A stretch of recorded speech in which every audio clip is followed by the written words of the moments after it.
Имам изненада за вас! Ако сте човек, който никога не е пазарувал от Tina Essential и се чуди коя да е първата му покупка и на кой продукт да се довери, ще ви споделя два продукта, които за мен лично са много специални и гледам никога да не оставам без тях вкъщи. Доверявам се на единия от много време, а на другия по-отскоро, но и двата ги уважавам наравно. Няма как да не започнем с техните биоводи, които ме съпътстват вече 4 или 5 години. Ако не се лъжа, от 2021 около 6-7 марта започнах да ги използвам и до ден днешен не мога да живея без тях. В принцип ползвам лавандуловата им вода най-много, но в момента нямам вкъщи и съм тази с мента и лавандула. Даже и тя е на привършване и може би ще се възползвам и аз от тайните им намаления.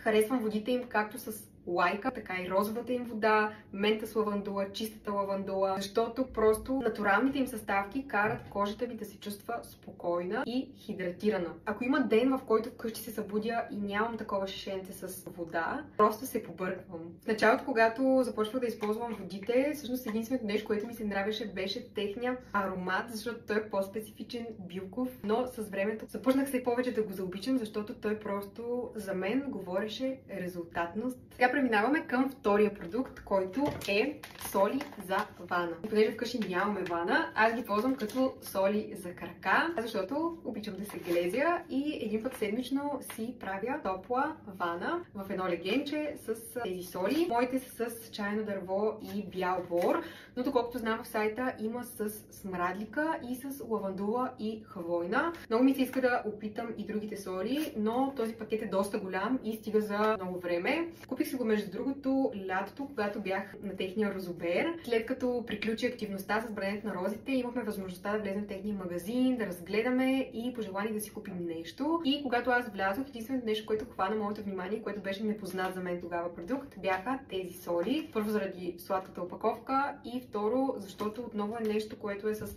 натурален и хубав състав и което нямах в онзи момент вкъщи. Миришат изключително добре, да не казвам колко е полезно да си правим такива ванички вкъщи. Така че ако нямате соли за вана в момента във вас, мисля, че това е нещо като знак да си ги добавите в количката. Също ми казаха да следите и за тайни намаления, когато добавяте продукти в количката, защото и там ще има такива. Хайде, цък, цък, цък!